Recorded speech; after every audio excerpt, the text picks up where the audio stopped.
अग्नि महापुराण 19वां अध्याय। कश्यप आदि के वंश का वर्णन। अग्निदेव बोले, हे मुने, अब मैं अदिति आदि दक्ष कन्याओं से उत्पन्न हुई कश्यप जी की सृष्टि का वर्णन करता हूँ। चाक्षुष मनवंतर में जो तुषित नामक 12 देवता थे, वे ही पुनः इस वैवस्वत मनवंतर में कश्यप के अंश से अदिति के गर्भ में आए थे। वे विष्णु, शक्र, इंद्र, त्वष्टा, धाता, अर्यमा, पूषा, विवस्वान, सविता, मित्र, वरुण, भग और अंशु नामक 12 आदित्य हुए। अरिष्टनेमि की 4 पत्नियों से 16 संतानें उत्पन्न हुई। विद्वान बहुपुत्र के उनकी 2 पत्नियों से कपिला, लोहिता आदि के भेद से 4 प्रकार की विद्युत स्वरूपा कन्याएं उत्पन्न हुई। अंगिरा मुनि से उनकी 2 पत्नियों द्वारा श्रेष्ठ ऋचाएं हुई तथा कृशाश्व के भी उनकी 2 पत्नियों से देवताओं के दिव्य आयुध उत्पन्न हुए। जैसे आकाश में सूर्य के उदय और अस्तभाव बारंबार होते रहते हैं, उसी प्रकार देवता लोग युग युग में कल्प कल्प में उत्पन्न एवं विनष्ट होते रहते हैं। कश्यप जी से उनकी पत्नी दिति के गर्भ से हिरण्यकशिपु और हिरण्याक्ष नामक पुत्र उत्पन्न हुए। फिर सिन्हिका नाम वाली एक कन्या भी हुई, जो विप्रचित्ति नामक दानव की पत्नी हुई। उसके गर्भ से राहु आदि की उत्पत्ति हुई, जो वशिका, स्नेहिकेय नाम से विख्यात हुए। हिरण्यकशिपु के 4 पुत्र हुए, जो अपने बल पराक्रम के कारण विख्यात थे। इनमें पहला हाद, दूसरा अनुहाद और तीसरे प्रराद हुए, जो महान विष्णु भक्त थे, और चौथा संहाद था। हाद का पुत्र हद हुआ। संहाद के पुत्र आयुष्मान, शिवी और वाशकल थे। प्रराद का पुत्र विरोचन हुआ और विरोचन से बलि का जन्म हुआ। हे महामुने, बलि के 100 पुत्र हुए, जिनमें बानासुर ज्येष्ठ था। पूर्वकल्प में इस बानासुर ने भगवान उमापति को भक्तिभाव से प्रसन्न कर उन परमेश्वर से यह वरदान प्राप्त किया था कि मैं आपके पास ही विचरता रहूंगा। हिरण्याक्ष के 5 पुत्र थे, शंबर, शकुनी, द्विमूर्धा, शंख और आर्य।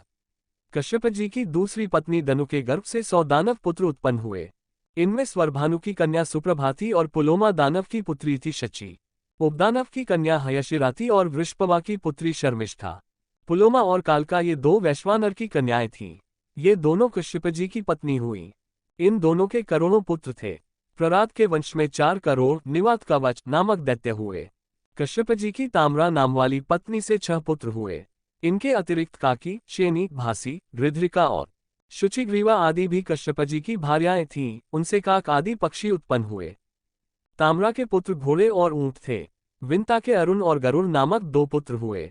सुरसा से हजारों सांप उत्पन्न हुए और कद्रु के गर्भ से भी शेष, वासुकी और तक्षक आदि सहस्रों नाग हुए। क्रोधवशा के गर्भ से दंशनशील दांत वाले सर्प प्रकट हुए। धरा से जल पक्षी उत्पन्न हुए। सुरभ से गाय, भैंस आदि पशुओं की उत्पत्ति हुई। इरा के गर्भ से तृण आदि उत्पन्न हुए। खसा से यक्ष, राक्षस और मुनि के गर्भ से अप्सराएं प्रकट हुई। इसी प्रकार अरिष्टा के गर्भ से गंधर्व उत्पन्न हुए। इस तरह कश्यप जी से स्थावर जंगम जगत की उत्पत्ति हुई। इन सब के असंख्य पुत्र हुए। देवताओं ने दैत्यों को युद्ध में जीत लिया। अपने पुत्रों के मारे जाने पर दिति ने कश्यप जी को सेवा से संतुष्ट किया। वह इंद्र का संहार करने वाले पुत्र को पाना चाहती थी। उसने कश्यप जी से अपना वह अभिमत वर प्राप्त कर लिया। जब वह गर्भवती और व्रतपालन में तत्पर थी, उस समय एक दिन भोजन के बाद बिना पैर धोए ही सो गई।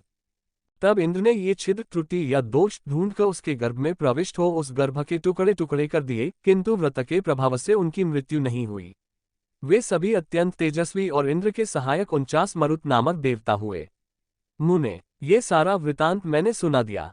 श्रीहरि स्वरूप ब्रह्मा जी ने पृथु को नरलोक के राजपद पर अभिषिक्त करके क्रमशः दूसरों को भी राज्य दिए, उन्हें विभिन्न समूहों का राजा बनाया। अन्य सबके अधिपति तथा परिगणित अधिपतियों के भी अधिपति साक्षात श्रीहरि ही हैं। ब्राह्मणों और औषधियों के राजा चंद्रमा हुए। जल के स्वामी वरुण हुए।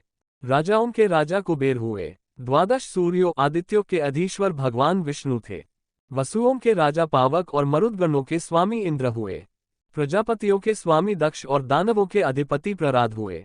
पितरों के यमराज और भूत आदि के स्वामी सर्वसमर्थ भगवान शिव हुए तथा शैलोक पर्वतों के राजा किमवान हुए और नदियों का स्वामी सागर हुआ।